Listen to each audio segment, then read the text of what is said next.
Welcome back to Old Wine Wednesday. And today, maybe one of the oldest wines we could possibly show you. And it's sherry, a topic that we don't discuss nearly enough. I feel like it's far too misunderstood and far too maligned because of all this garbage cream sherry and whatever you see in the grocery store and all of the stuff you use to just cook with that's pretty much just plonk. But when sherry is really sherry and when it's at its best, it is easily one of the most remarkable beverages on the planet, especially this one. We're talking about Barbadillo, one of the greatest houses in Jerez, and not just any Barbadillo, but a Reserva Reliquia, or you would say relic series in English. These are the rarest of the rare. These are the tippy top of the sherry summit. Dating back to the 1800s when this solera was created, these are, quite simply put, some of the most magical wines you will put on your palate, and certainly some of the most intense, insane, long, and deep. You know what, before we just start blah, blah, blah, let's just give it a go, shall we?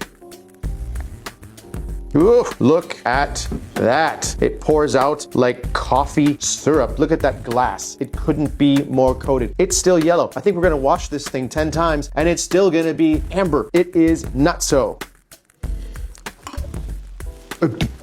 I feel like that was just the first 10 seconds of being in the round with Tyson. This thing knocks you off your feet. With all that time in the barrel, of course, they're adding occasionally new vintages, right? Hence the solera thing. But with the oldest wines in this glass being potentially 150 years old or 180 years old, all of that concentration reduces this down to like a stock that you've left on the stove for like 2 weeks. It's insanity. Rumor has it that this original stock was in one barrel, which was reserved specifically for the current Pope, John Paul II, I believe. Then, I guess, as story has it, the next Pope comes along and says, I'm good with the cream sherry. It's like, maybe he was playing the I'm holy and pious and humble card. Who knows? But then they're like, well, what do we do with this then? So they started bottling it in periodic releases. Now it's bottled in slick little modern 375 bottles with the cork and everything. But as you can see here in this fancy old flacon or like, decanter, this is a bottling from the 70s. And these were released in minute quantities. We're talking about sometimes 15 or 17 bottles per year.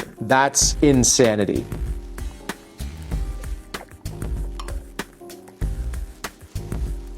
What's happening? Okay, the acidity. Holy bejesus. It's like a lance just skewering your palate. It is nuts. And of course you need that because of all these waves of dried fruit and caramel and salty cashews just washing over your palate. It's the most divine, like biblical fig and date and raisin and sultana and dried apricot and honeycomb and acacia honey and all the honeys from all the forests and flowers.